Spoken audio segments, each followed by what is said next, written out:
The fluorescent lights buzzed overhead in courtroom 4B as Daniel adjusted his backpack straps nervously. He was 19 years old, wearing his usual college outfit, a simple gray hoodie and faded jeans. His sneakers squeaked slightly on the polished floor as he walked toward the defendant's table.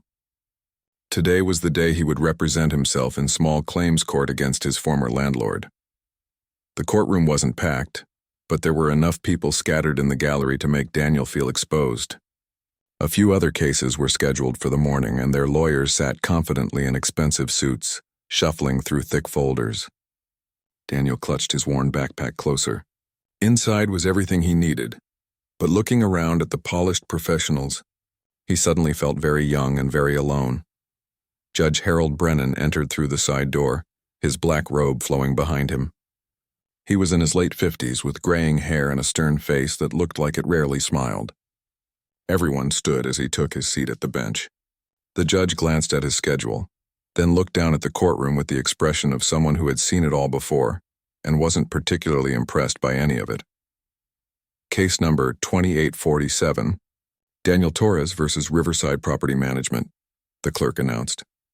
Daniel stood up, pulling his backpack onto the table. Across from him, Mr. Richard Davidson rose smoothly. He was the landlord's attorney, middle-aged, wearing a perfectly tailored navy suit. His leather briefcase looked like it cost more than Daniel's entire semester tuition. Mr. Davidson smiled slightly, the kind of smile that said he had already won before the case even started. Judge Brennan looked at Daniel, then at Mr. Davidson, then back at Daniel. His eyebrows rose slightly. "You're representing yourself, young man?" the judge asked, his tone already laced with doubt. "Yes, Your Honor," Daniel replied, keeping his voice steady. "Do you have any legal experience? Any training?" Judge Brennan leaned back in his chair, folding his hands across his stomach. "I've studied the relevant laws for my case, Your Honor." The judge let out a small chuckle. "Studied the relevant laws, I see. Well, son, this is a real courtroom, not a TV show. Do you understand that?" "Yes, Your Honor, I understand. Where are your parents? Didn't they want to come with you?" The judge's tone was patronizing, like he was talking to a child who had wandered into the wrong room. Daniel felt heat rise to his cheeks, but he kept his composure. "I'm 19, Your Honor. I'm here on my own behalf." Mr. Davidson made a show of organizing his papers, clearly enjoying the moment. A few people in the gallery shifted uncomfortably in their seats. The whole interaction felt wrong, like watching someone get picked on. "All right, then." Judge Brennan sighed as if this was going to be a waste of his time. "Let's get this over with. Mr. Davidson, please present your client's position." The attorney stood smoothly. "Your Honor, this is a simple matter. My client, Riverside Property Management, is withholding Mr. Torres's security deposit of $3,000 due to significant damage to the rental unit. We have photographs and documentation of the damage which far exceeds normal wear and tear." "Thank you, counsel." Judge Brennan nodded approvingly. Then he turned to Daniel. "Okay, kid, your turn. Try to keep it simple so we can all understand what you're trying to say." Daniel took a breath. Several people in the courtroom winced at the judge's tone. This wasn't how justice was supposed to look. "Your Honor, I dispute these claims. I left the apartment in excellent condition, and I have evidence to prove it. The landlord is wrongfully withholding my deposit in violation of state law." "In violation of state law," Judge Brennan repeated with a mocking smile. "That's a big phrase. Do you even know what that means?" "Yes, Your Honor, it means—" "It was a rhetorical question, son. Look, I appreciate that you're trying here, but this is serious business. You're going up against a trained attorney. Maybe you should have thought about getting some help before wasting everyone's time." Mr. Davidson couldn't hide his smirk now. He glanced at his watch as if counting down the minutes until this easy victory. Daniel's jaw tightened, but his eyes remained calm. There was something in his expression, a quiet confidence that didn't match the situation. He reached into his backpack and pulled out a thick folder, organized with colored tabs. Everything was labeled and arranged with professional precision. "Your Honor, if I may present my evidence?" Daniel asked politely. "Go ahead." The judge waved his hand dismissively. "But remember, we don't have all day. Keep it brief and try not to use words you don't understand. This isn't a vocabulary test." A woman in the gallery shook her head in disgust. An older attorney sitting in the back row leaned forward, suddenly interested. Something about the way this young man carried himself didn't add up. Daniel opened his folder with steady hands. Inside were photographs, printed emails, receipts, and documents all arranged in chronological order. Each page was marked with sticky notes and highlighting. This wasn't the work of some confused teenager. This was the preparation of someone who knew exactly what they were doing. I'd like to begin by referencing Section 83.49 of the Florida statutes regarding landlord obligations for security deposit returns, Daniel said calmly. Judge, Brennan's smile faltered just slightly. Mr. Davidson stopped shuffling his papers and looked up. The game was about to change, and nobody saw it coming. Daniel placed his first exhibit on the table in front of him. It was a printed copy of the Florida statutes with specific sections highlighted in yellow. He handled it like someone who had done this 100 times before. Section 83.49, subsection 3, paragraph A, states that a landlord must provide written notice of any damages and the cost to repair within 30 days of the tenant vacating the property, Daniel explained, his voice clear and confident. My lease ended on August 15th. Today is October 20th. That's 66 days, Your Honor. I never received any written notice during the required time frame. Judge Brennan's expression shifted. The condescending smile was gone, replaced by something closer to confusion. You memorized the statute number? Yes, Your Honor. May I continue? Mr. Davidson stood up quickly. Your Honor, if I may interject, my client did send notice. It was simply delayed in the mail. Daniel didn't miss a beat. Your Honor, the statute doesn't provide exceptions for mail delays. The law is clear about the 30-day requirement. Additionally, I have documentation showing that Mr. Davidson's client has my correct address and email, yet I received nothing through either method. He pulled out another document from his folder, this one showing a stack of emails. Each one was printed with timestamps clearly visible. These are emails from Riverside Property Management sent to my email address during my tenancy. As you can see, they had no problem reaching me when collecting rent. The last email I received was on August 10th, 5 days before I moved out, confirming my move-out inspection appointment. The people in the gallery were starting to pay attention now. This wasn't going the way anyone expected. The older attorney in the back row was leaning so far forward he was almost off his seat. Judge Brennan cleared his throat. Let me see those emails. Daniel walked forward and handed copies to both the judge and Mr. Davidson. The attorney's confident expression was cracking. He flipped through the pages, his jaw tightening with each one. Your Honor, Daniel continued, I'd also like to submit Exhibit B, which are photographs I took during my move-out inspection. As you can see, they're time-stamped and GPS tagged, showing the exact date, time, and location. He handed over another stack of photos. They showed a clean, well-maintained apartment. Every room was spotless. The walls were pristine, the floors were clean, and everything looked exactly as it should. Judge Brennan studied the photos silently. The courtroom was so quiet you could hear the air conditioning hum. These photos show the apartment in excellent condition, Daniel said. No damage beyond normal wear and tear.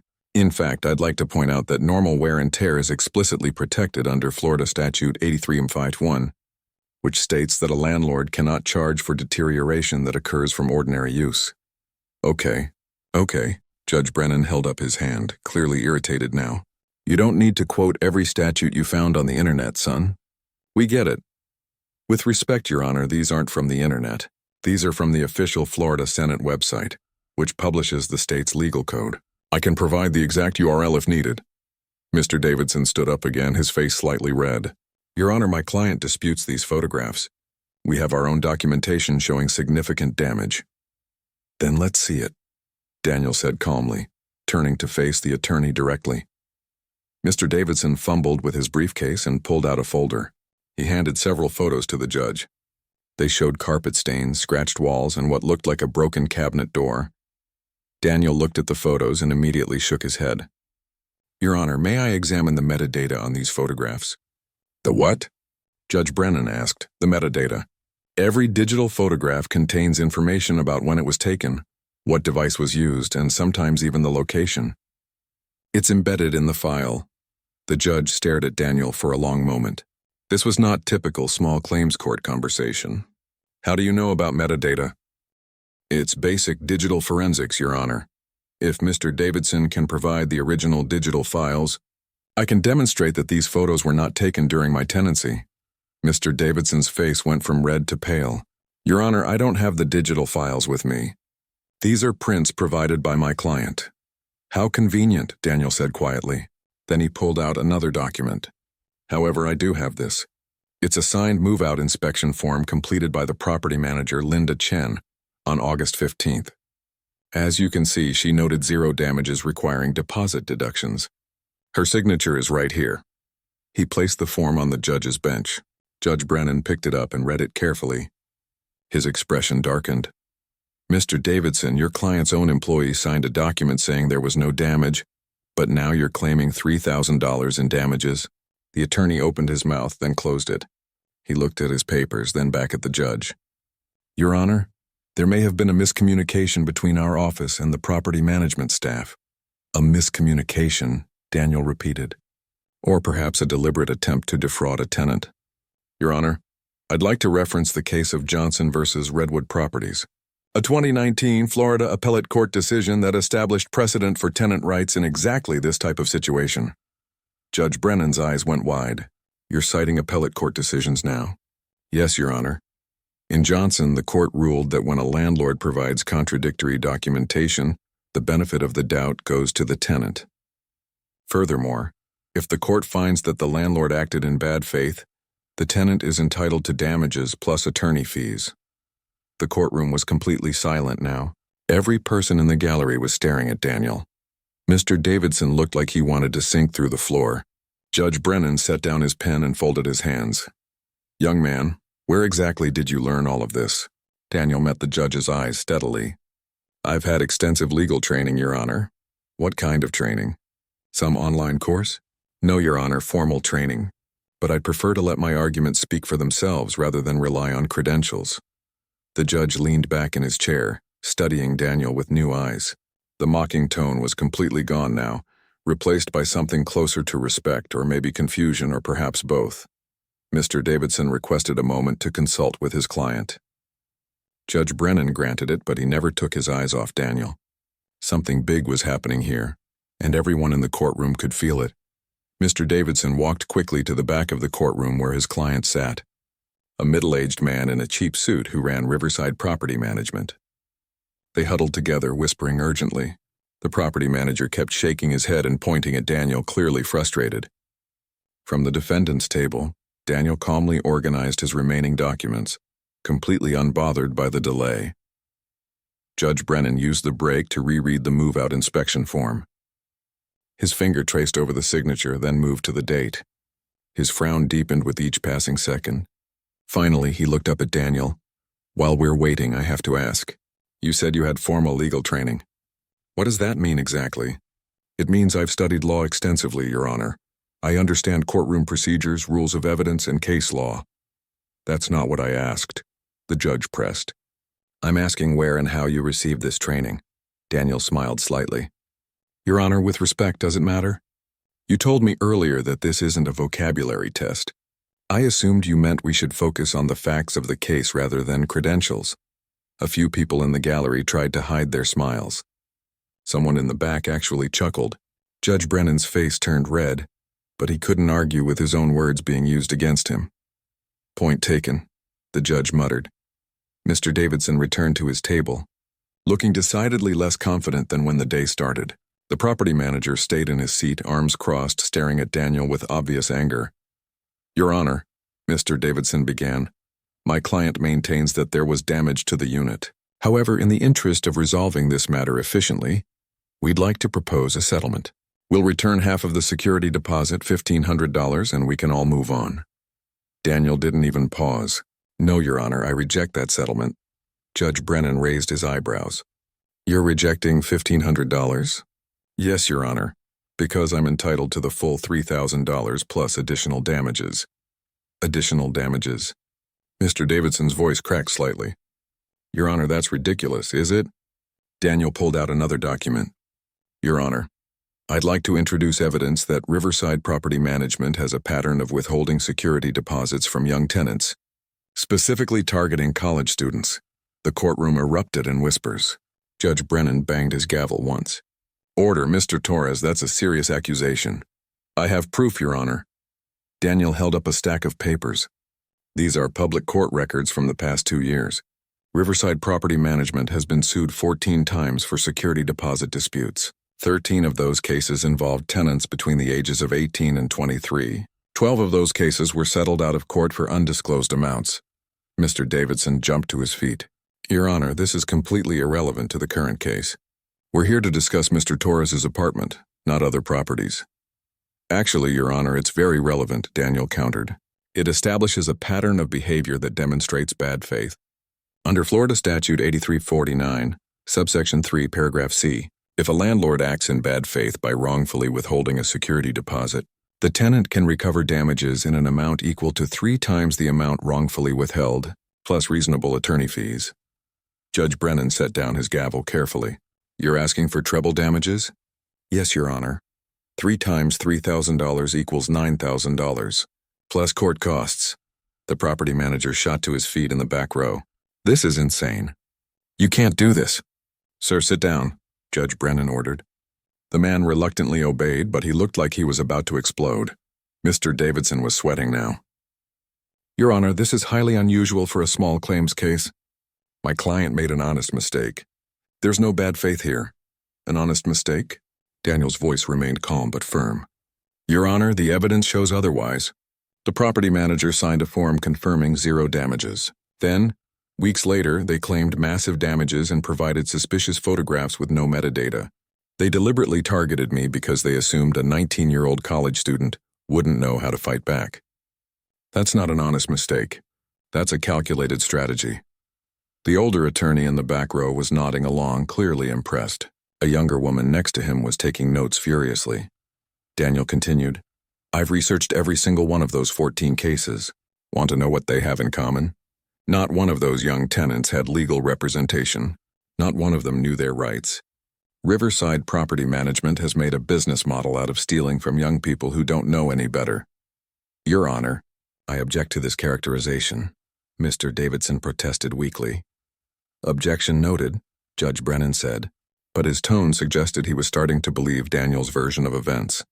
Mr. Torres, you said you have these court records? Yes, Your Honor. I pulled them from the county clerk's office. All public information. Daniel handed over a thick folder. I've organized them by date. You'll notice a clear pattern. Judge Brennan took the folder and began reading. The courtroom was completely silent except for the sound of pages turning. With each page, the judge's expression grew darker. Finally, he looked up at Mr. Davidson. Counselor, I'm looking at a case here from 6 months ago. Your firm represented Riverside in that case, too. A 20-year-old tenant claimed wrongful withholding. You settled for an undisclosed amount the day before trial. Why? Mr. Davidson's collar looked too tight suddenly. Your Honor, settlement discussions are confidential. That's not what I asked. I asked why you settled. The attorney had no good answer. He looked at his client, who was staring daggers at Daniel. Judge Brennan closed the folder and looked directly at Daniel. Young man, I'm going to ask you one more time. What is your legal background? And I want a straight answer. Daniel took a deep breath. The moment of truth had arrived. Everyone in the courtroom leaned forward, waiting for his response. Your Honor, I graduated from Harvard Law School last year. I was 18 years old, the youngest graduate in the school's history. I passed the Florida bar exam 6 months ago with a score in the 98th percentile. I'm currently working as an associate attorney at Morrison & Reed in Miami. The courtroom exploded. The whispers turned into loud conversations. People in the gallery were talking over each other, some pulling out their phones to search for Daniel's name. Judge Brennan banged his gavel 3 times before the room quieted down. Harvard Law School, the judge repeated slowly, his face pale.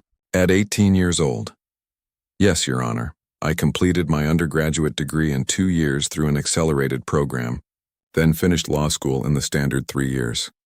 Mr. Davidson looked like he'd been punched in the stomach. His hands were shaking as he gripped the edge of the table.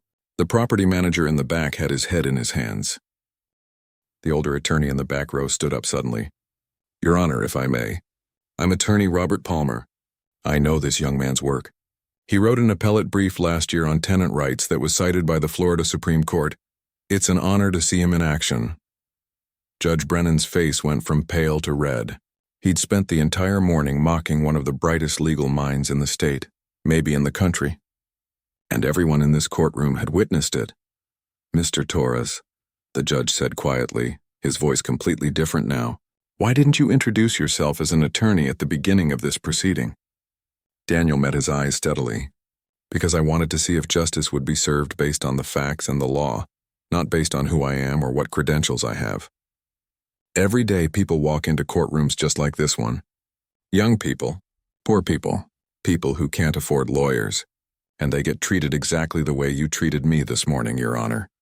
The courtroom was silent. You could hear people breathing. They get mocked. They get dismissed. They get told they don't understand big words, and then they lose. Not because their case is weak, but because nobody takes them seriously. Daniel's voice was calm but powerful.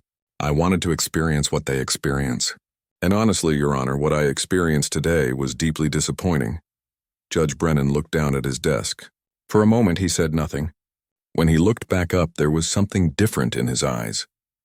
Maybe shame, maybe respect, probably both. "You've made your point, counselor," the judge said quietly. "And you're right. I was out of line." Mr. Davidson cleared his throat desperately. "Your Honor, perhaps we could take a brief recess? I need to speak with my client." "Denied," Judge Brennan said firmly. "We've had enough delays. Mr. Davidson, does your client wish to present any additional evidence, or would you like to respond to Mr. Torres's motion for treble damages?" The attorney looked at his papers, then at Daniel, then back at the judge. He had no good options left. "Your Honor, my client would like to propose a revised settlement. We'll return the full $3,000 security deposit, plus an additional $2,000 for Mr. Torres's time and trouble, and we'll pay all court costs. $5,000 total," Daniel said, calculating quickly.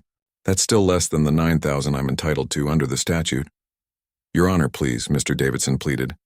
"My client is a small business owner. $9,000 would be a significant hardship." Daniel pulled out another document. "Your Honor, according to public property records, Riverside Property Management owns 47 rental units in this county alone. Their annual revenue exceeds $2 million. This isn't a small business struggling to survive. This is a profitable company that's been systematically stealing from tenants who don't know how to fight back." The property manager stood up again. "That's a lie. We're not stealing from anyone." Judge Brennan pointed his gavel at the man. "Sir, one more outburst and I'll hold you in contempt. Sit down and be quiet." Daniel turned to address the property manager directly. "Then explain to the court why 13 of your former tenants in 2 years were all under the age of 23. Explain why you settled every single case that was about to go to trial. Explain why your own employee signed a document saying my apartment had 0 damages, but you claimed $3,000 anyway." The man had no answer. He sat down slowly, defeated. Mr. Davidson tried one more time. "Your Honor, what if we agree to the full $3,000 deposit return, plus another $3,000 in damages plus court costs? That's $6,000 total. Surely that's a fair compromise." Daniel shook his head. "The statute says treble damages when bad faith is demonstrated.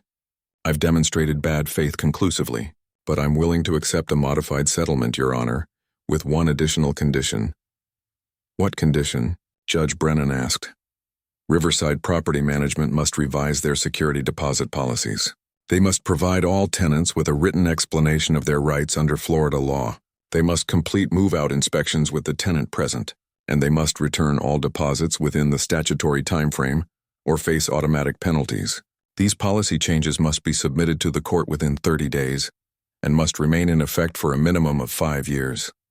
Mr. Davidson's eyes widened. "Your Honor, my client can't agree to court oversight of business operations." "That's unprecedented." "Actually, it's not," Daniel said calmly.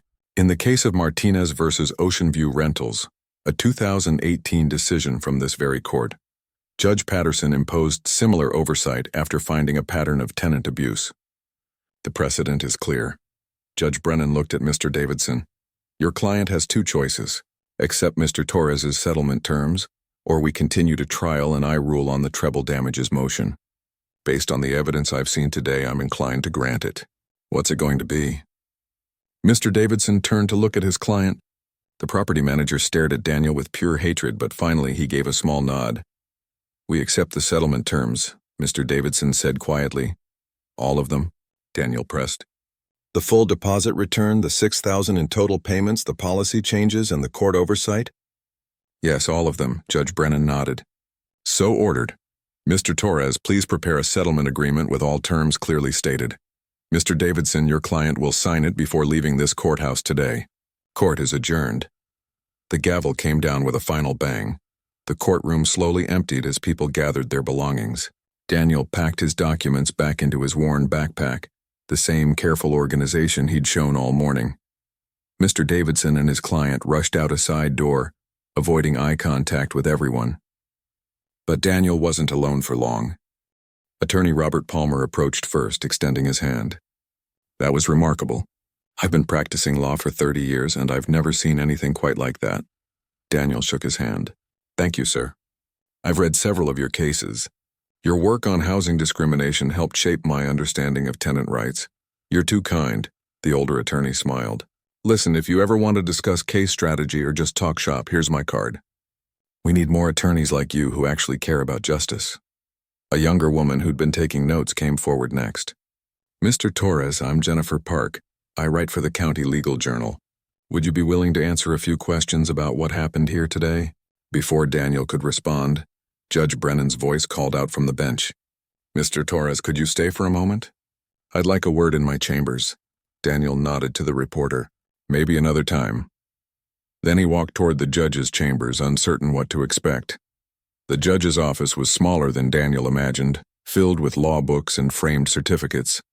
Judge Brennan gestured to a chair across from his desk and sat down heavily. He looked tired suddenly, older than he had that morning. I owe you an apology, the judge began. A real one, not the one I gave in court because I had to. What I did today was wrong. I judged you based on your age and appearance before you said a single word. That's exactly the kind of bias that destroys people's faith in the justice system. Daniel sat quietly, listening. I've been on the bench for 12 years. Judge Brennan continued. I've seen hundreds of cases, maybe thousands. And somewhere along the way, I stopped seeing people. I started seeing types. Young defendant, probably unprepared. Cheap clothes, probably doesn't take this seriously. No lawyer, probably doesn't understand the system. He shook his head. You taught me something important today, and I'm grateful for it, even though it was humiliating. Your Honor, I didn't do this to humiliate you, Daniel said gently. I did it because I've seen too many people get hurt by a system that's supposed to protect them. I know, and that makes it worse, doesn't it? The judge gave a sad smile. You were trying to prove a point about justice, and I was busy proving your point for you. There was a knock at the door. Judge Brennan's clerk poked her head in. Your Honor, there are several people waiting to speak with Mr. Torres. Should I tell them to come back? No, send them in, Daniel said, standing. Your Honor, thank you for being honest with me. Not many people in your position would admit they were wrong. Well, I was wrong. Very wrong. Judge Brennan stood and shook Daniel's hand. Good luck, counselor. Something tells me you're going to change a lot of lives. Outside the chambers, a small crowd had gathered. A middle-aged couple approached first, the woman clutching a folder. Mr. Torres? I'm Helen Rodriguez. My daughter is being sued by her landlord over deposit money. She's 20 years old, working 2 jobs to pay for college. We can't afford a lawyer. After watching what you did in there today, I wondered if maybe you could help us understand her rights. Daniel took the folder and glanced through it. The same property management company name caught his eye, though not Riverside. This looks like a similar situation to mine. I can't represent your daughter officially since I don't know all the details yet, but I can point you toward some resources. Have you heard of the Tenant Rights Legal Clinic downtown? No, I didn't even know that existed, Helen said. They offer free consultations. Here, let me write down the address. Daniel pulled out a small notepad and started writing. As he did, more people gathered around. A young man, maybe 22, spoke up next. Man, what you did in there was incredible. I got screwed by my landlord last year. They kept my whole deposit, $1,500. I didn't fight it because I thought I couldn't win. It's not too late, Daniel told him. Florida law gives you up to 4 years to file a claim. You might still be able to get that money back. An older gentleman in a security uniform raised his hand shyly. Son, I'm not dealing with a landlord issue, but I got a traffic ticket that doesn't seem right. Could you maybe just tell me if I should fight it? Daniel smiled. Let me see it. For the next 30 minutes, Daniel stood in the courthouse hallway answering questions, taking notes, and directing people toward resources. Some needed lawyers. Some just needed to know their rights. all of them left with more hope than they'd arrived with. Attorney Palmer watched from a distance, then approached once the crowd thinned. "You know, you could charge $200 an hour for that advice you just gave away for free." "I know," Daniel said. "But these people can't afford $200 an hour. Besides, this is why I became a lawyer. Most lawyers I know became lawyers to make money. I'm not most lawyers." Palmer laughed. "No, you certainly are not." Daniel's phone buzzed. A text from his supervising partner at the firm. "Heard about your court appearance. Client meeting at 3 p.m. We'll talk after." He checked his watch. Just enough time to get back to Miami. As Daniel walked out of the courthouse into the afternoon sun, he passed a young woman sitting on the steps, crying softly. She was maybe 19, holding an eviction notice. Daniel almost kept walking. He had to get back to work. He had an important meeting. But he stopped, turned around, and sat down next to her. "Hey, are you okay?" he asked gently. She looked up, wiping her eyes. "I don't know what to do. They're kicking me out and I don't understand why. I paid my rent." Daniel glanced at the eviction notice. "Mind if I take a look?" 3 weeks later, Daniel received an email from Jennifer Park, the legal journalist. She'd written a story about what happened in Judge Brennan's courtroom. The headline read, "Young Attorney's Courtroom Stand Sparks Conversation About Judicial Bias and Tenant Rights." The article had gone viral, shared thousands of times across social media. But more importantly, it had sparked real change. 2 state legislators reached out about strengthening tenant protection laws. 3 other property management companies voluntarily revised their policies, and Judge Brennan had started teaching a seminar for new judges about recognizing and overcoming bias. Daniel saved the article but didn't frame it. Instead, he printed it out and tucked it into his folder, right next to his bar admission certificate and his first case victory. Because the real victory wasn't winning his case. It was knowing that the next 19-year-old who walked into that courtroom might actually get a fair shake, and that was worth more than any settlement check.